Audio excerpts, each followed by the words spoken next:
Hey, I'm Mike Gross, and this is Nittany Next. You may have heard Penn State beat Ohio State somehow, some way on Saturday in what was a spectacular finish. Huge plays in special teams, including a blocked field goal that was returned for a touchdown, and they beat the undefeated number 2 team in the country.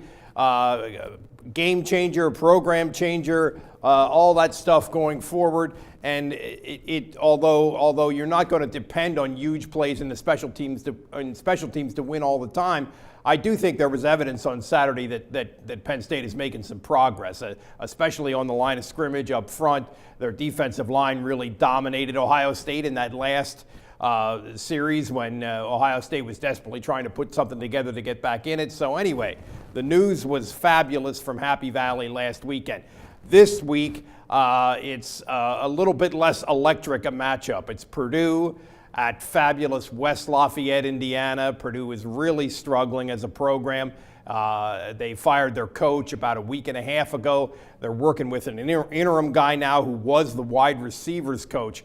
However, you add all that together, and you may have heard the term trap game. This is a classic example, I think, of a trap game for Penn State. Purdue actually played Nebraska, which is undefeated, at Nebraska last week, played them pretty tough. It was tied at halftime. Penn State will go from this super energized atmosphere last week to what is probably going to be a pretty dull, energy-free atmosphere where they're going to have to create their own juice this week. It'll be really hard for Penn State to get back up emotionally, and Purdue is a team that can score. Purdue has a good quarterback. They have some running backs.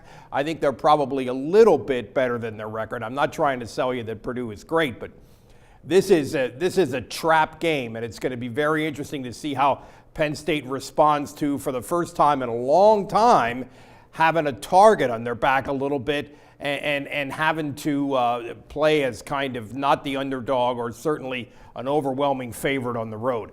We'll see how that works, and you can follow all of our Penn State coverage on Lancaster Online, Facebook, and Twitter.